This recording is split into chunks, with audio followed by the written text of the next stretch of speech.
In America, you might assassinate the president, but never mess with the Navy SEALs. Not just because every SEAL is brave and skilled in combat, not just because they can survive in extremely harsh environments, but also because they value their teammates' lives above their own. If any team member meets misfortune, everyone will come out in full force seeking vengeance. In June 2005, to rescue a captured teammate, the Navy SEALs collaborated with the 160th Special Operations Aviation Regiment. They launched an intense assault against rampant Taliban militants during combat operations. Even the AC-130 gunship was deployed, unleashing devastating firepower with its 105mm howitzer on enemy territory. Yet the reason their teammate was captured was because during a mission, he compassionately released Taliban members disguised as ordinary villagers, ultimately leading to his capture and resulting in the deaths of 19 Special Forces members. This incident became one of the costliest operations in the history of the Navy SEALs. However, originally, this was merely a simple infiltration reconnaissance mission. 3 days earlier, U.S. forces stationed in Afghanistan received reliable intelligence. They had discovered the hiding place of Taliban leader Ahmad. Since Ahmad was notoriously ruthless, he committed arson, looting, and murder against innocent villagers. He had also attacked a U.S. military outpost. Thus, the SEALs decided to immediately dispatch a 4-man reconnaissance team to gather intelligence. After finalizing their mission plans, they carefully inspected all their equipment, 2 Chinook helicopters, under cover from Apache attack helicopters, then landed at the first designated location under the cover of darkness, after thoroughly reconnoitering the surroundings and comprehensively checking their communication devices. The 4-man team immediately set off toward the observation point to avoid attracting enemy attention. They had to trek at least 8 hours through rugged mountainous terrain, a place filled with venomous snakes and toxic plants. Fortunately, thanks to their intensive training and exceptional intelligence and stamina, they successfully reached their designated position upon arrival. They realized their location only allowed visibility of half the enemy's territory.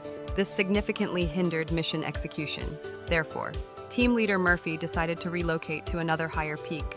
This open vantage point provided clear visibility of the entire village, allowing them to quickly identify their target based on physical characteristics and capture clear photos. When attempting to report this information back to base, they discovered the signal here was extremely unstable. Communication with headquarters was impossible, due to sparse vegetation here making concealment difficult.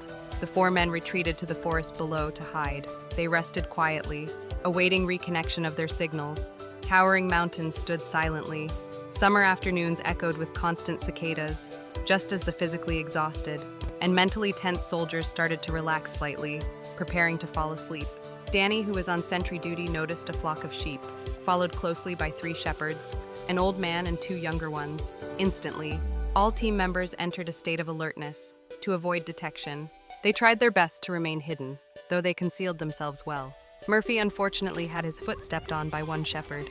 This sudden shock caused the shepherd to panic and attempt to flee, to avoid causing greater chaos. The SEALs had no choice but to collectively reveal themselves.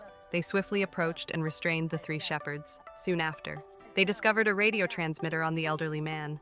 This indicated they could be Taliban operatives. However, no weapons were found on them, so the team couldn't take decisive action immediately.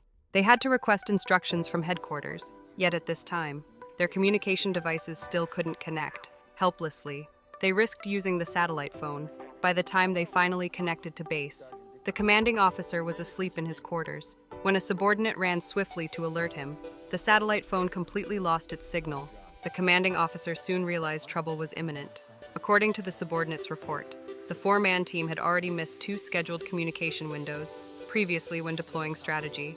It was stated poor mountain signals were common. However, if contact was missed twice, rapid response forces, along with Apache and Black Hawk attack helicopters, would need to be dispatched immediately. Unfortunately, all available manpower and equipment were temporarily reassigned to another more critical battlefield. This meant the 4-man team had to fend for themselves. They were now completely isolated from headquarters. At this point, the 4-man team fell into heated debate. 3 options lay before them. The first was to release the 3 shepherds, immediately terminate the mission, and quickly withdraw to safety and return to base.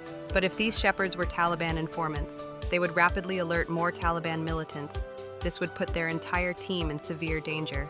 The second option was to tie up the shepherds and leave them behind, but they could be eaten by wolves or freeze to death in the mountainous nighttime temperatures. The third was to directly eliminate the 3 shepherds, then continue the mission. Yet if their bodies were found, the Taliban would exploit this extensively through Afghan media. American media would also heavily report on atrocities committed by U.S. forces. The SEAL team would then face military trials. Despite these risks, Danny and Matthew both strongly favored the third option. They believed from their expressions that these shepherds were trained soldiers, not ordinary Afghan villagers. Moreover, even if mistaken, their survival was clearly more important than reputation. Yet compassionate Marcus strongly opposed this. Thus arguments erupted within the group. Ultimately, team leader Murphy stepped forward, declaring they would release the shepherds, then immediately proceed to another mountain peak. The higher peak offered better signals. Once able to contact command, they would request immediate mission termination and extraction. For soldiers, orders were absolute. No one objected further. Thus the shepherds were released. Unknowingly, they had let tigers return to the mountain. When they reached the peak they previously spotted, they realized it was merely a false summit. The actual peak was still far away. Here, the radio communication with base was still impossible. Even the satellite phone had absolutely no signal. From this spot, they couldn't see the village clearly either. For safety reasons, they had no choice but to retreat downhill again, returning to the forest to hide, planning to move back toward base after nightfall. But shortly after returning to the forest, they sensed movement in the surrounding trees. Soon, large numbers of Taliban appeared on the hills nearby, facing this desperate situation with danger in all directions. The SEAL team had no choice but to brace themselves fully, ready to engage the enemy at any moment. As Marcus shot down the first enemy, a brutal battle between 4 Navy SEALs and 200 Taliban fighters began, with their precise marksmanship. Initially, the SEAL team managed to suppress enemy forces temporarily. However, given their severely outnumbered condition, prolonged combat guaranteed defeat, so they urgently needed a breakout plan. At this point, leader Murphy activated the OCPO glass tactic. The essence of this tactic was simple. One team member swiftly moves under the cover provided by the others. After repositioning himself at the rear of the formation, he covers another teammate's movement forward. Like a caterpillar track moving steadily sideways, the team gradually disengages from enemy fire. At first, due to their perfect coordination and extensive training, the breakout proceeded smoothly.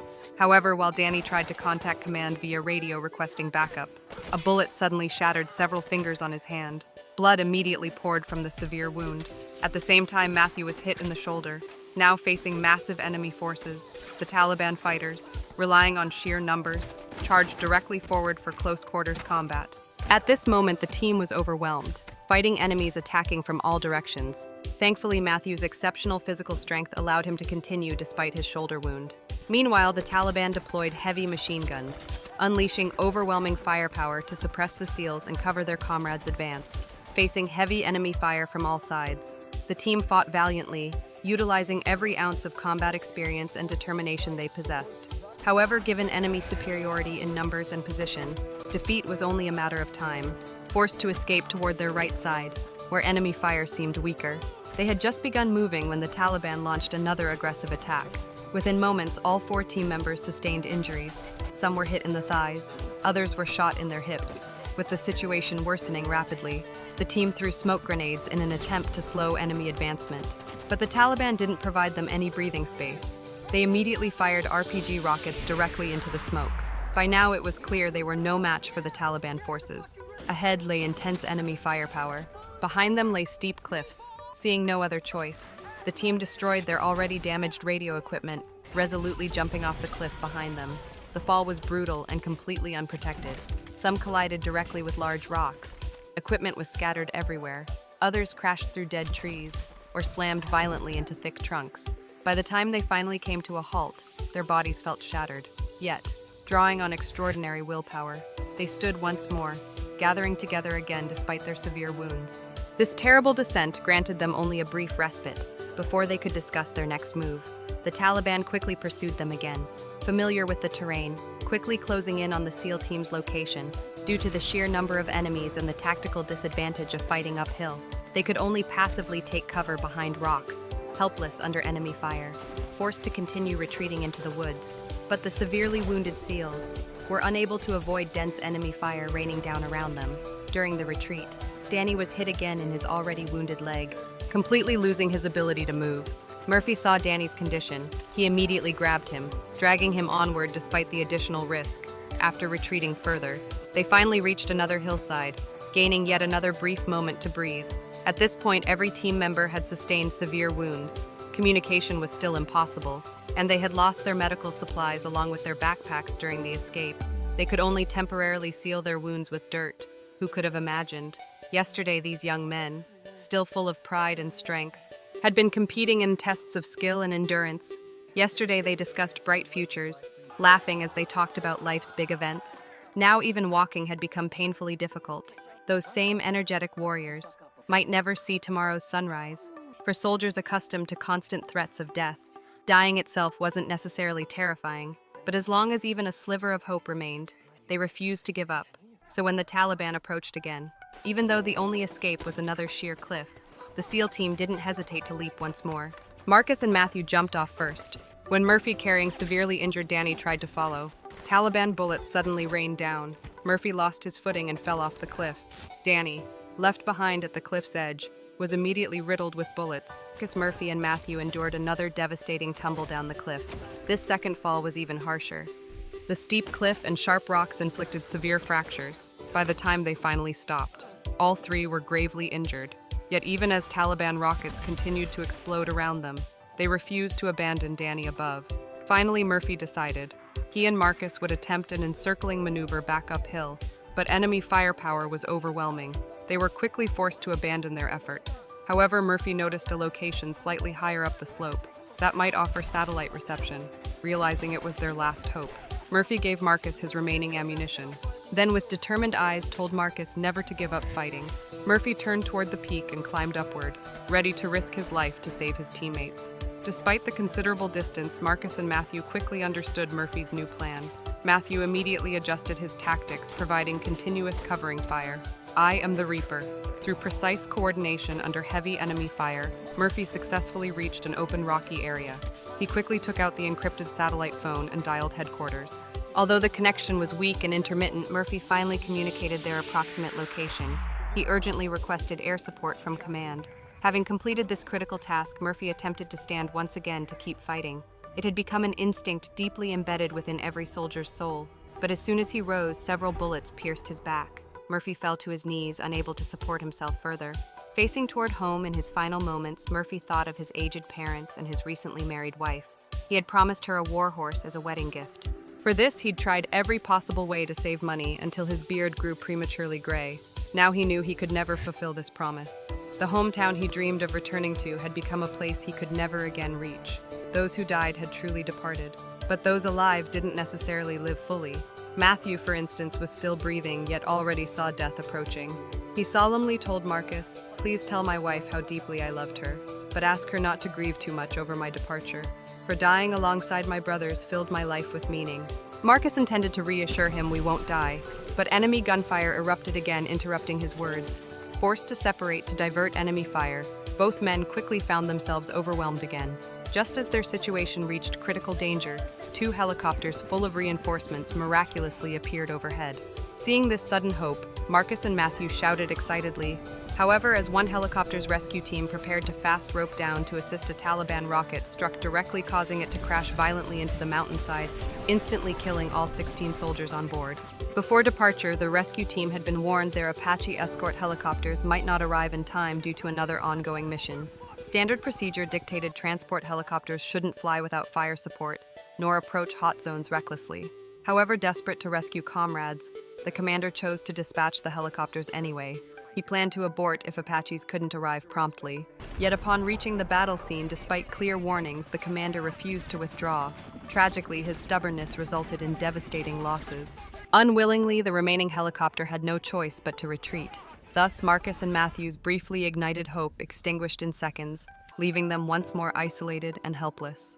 Even worse, Matthew, exposed in open terrain, directly encountered two Taliban fighters. Despite valiantly resisting and exhausting 2 handgun magazines, Matthew, severely wounded, was ultimately overwhelmed and killed by enemy gunfire. Meanwhile, Marcus desperately called out to Matthew, trying to reconnect. Instead, he attracted Taliban attention. A sudden, massive explosion hurled him off his position. Enemies rapidly closed in. Luckily, Marcus noticed a large nearby rock, swiftly crawling behind it to hide. At this critical moment, an American reconnaissance plane finally appeared overhead. Though this forced the Taliban to temporarily retreat, the plane didn't detect any signs of life. Low on fuel due to urgent reassignment from another battlefield, the aircraft circled briefly before departing once again, leaving Marcus stranded. Losing consciousness, Marcus fell into deep despair, helplessly watching his last hope vanish into the distance. Awakening, the next morning, Marcus initially felt no pain due to prolonged adrenaline. But now, seeing numerous bullets lodged in his body, he felt as if his wounds were rotting.